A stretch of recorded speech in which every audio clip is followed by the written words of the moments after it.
First up, Senator Claire McCaskill grilled Goldman Sachs executives this week about the killing they made in 2007. And, well, insiders now say it seems unlikely that Republicans will ultimately kill the 2010 bill for financial reform.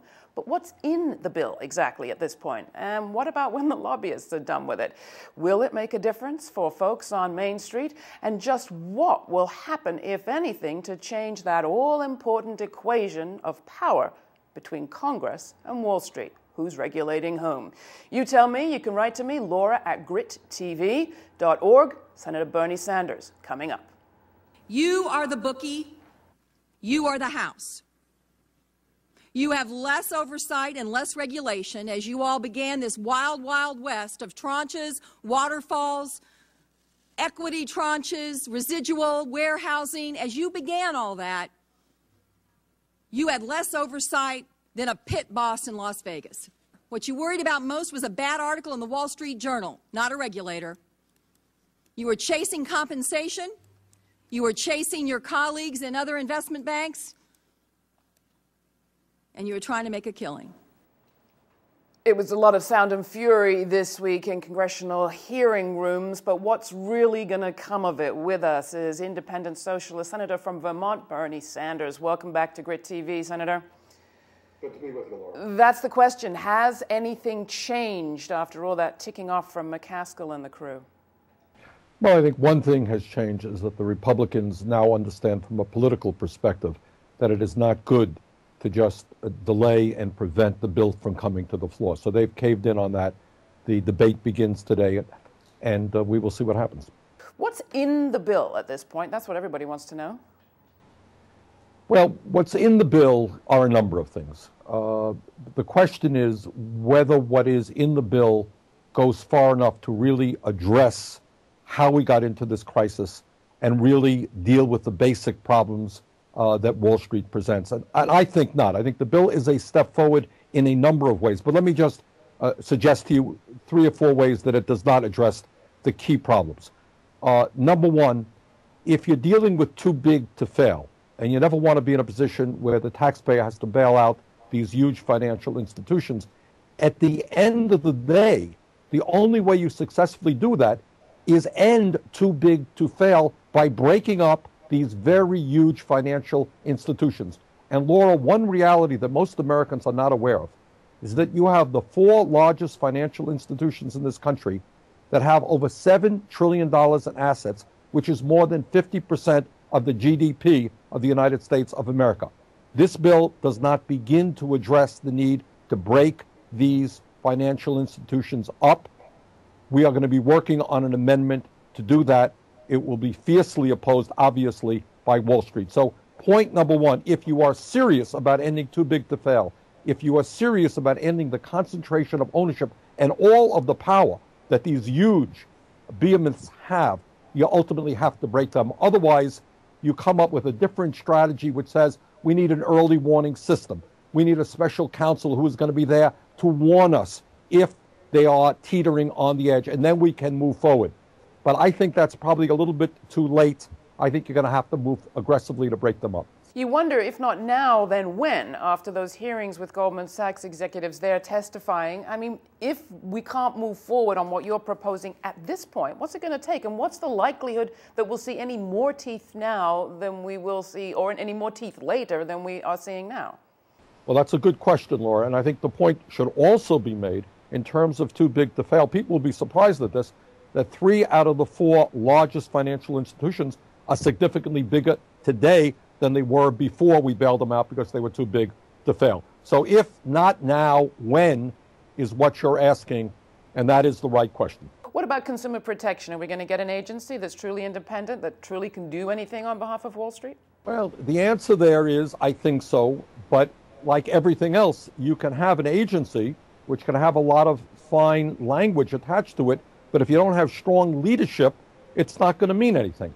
I think in terms of consumer protection, what you have to do is put into this law an amendment that I will be offering, which says there has to be a cap on interest rates for credit cards. You have to say, and the bill does not deal with this at all, you have to say that right now, when you have financial institutions charging people 25, 30, 35% interest rates on their credit cards. That's usury, that's immoral, that's wrong. We have to have a cap. We're proposing 15%, which is what credit unions function under and have been doing so for several decades. But Senator, that brings me to the question of lobbying. I mean, we have tried to put a cap, even of 30% on credit card charges of these banks as long ago as a year ago. They're spending $1 million a day lobbying you guys. Again, what are you up against in trying to get something like that passed, and has anything shifted? So look, we are dealing with some of the most powerful people, not only in this country, but in the world. In 2009, as you indicate, they spent $300 million in lobbying and campaign contributions in order to, and let's not forget this, we are where we are today because they spent billions of dollars on Republicans and Democrats in order to deregulate Wall Street so these guys could do whatever they wanted to do, which is what got us into this crisis we're in right now. So, of course, they're walking the hallways right here. Lobbyists who are enormously powerful and who have enormous amounts of money at their fingertips. So, okay, they're walking the hallways. I've got two questions. One, I need to clear up one thing, which is what we're going to be hearing in the debate, such as it is over the next few days, and that's the question of the bailout fund, the bank bailout fund that the Republicans have been whining about, a $50 billion fund. Is that money put aside out of taxpayer money, out of taxpayer dollars? Where does it come from? No, that's just... Look, what the Republicans are trying to do now is be 100% political. They're working off of Frank Lunt's pollster playbook and trying to confuse the American people, just as they did successfully, I might add, with health care. So the argument here is this is taxpayer money, that it's going to be used for the bailout. That's not true. This is money that comes from the banks themselves. That's where the money comes from.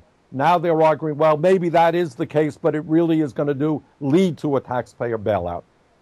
That's their talking point, but there is no debate. This is money that is collected from the financial institutions themselves, not from the taxpayers. And then my last two questions, one had to do with the question of the deficit. We're going to be hearing more discussion about the deficit. The Fed is releasing its review of the economy this week. Does any of that have any impact on the discussion that you're engaged in about financial reform?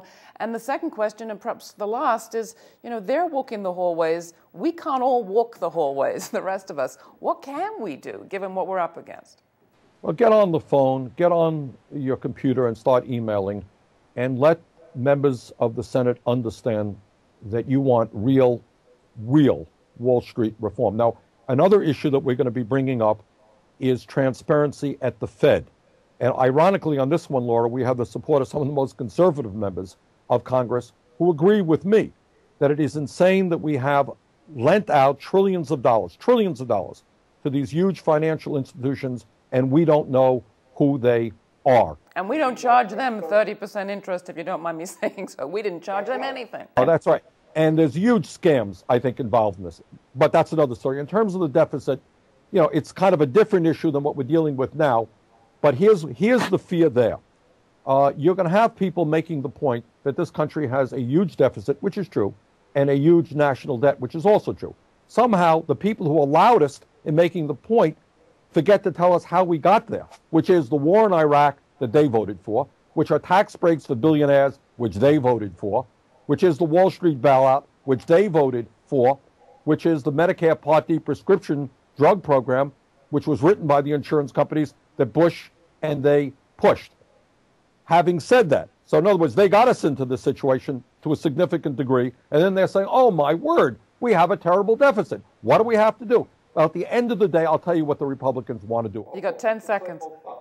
They want to give tax breaks to billionaires. They want to cut Medicare. They want to cut Medicaid. They want to cut the programs that the middle class and lower income people desperately need. And we're counting on alternative. We're counting on you not to let it happen. There are links to Senator Bernie Sanders' work at our website, grittv.org, and a whole lot more. Check it out.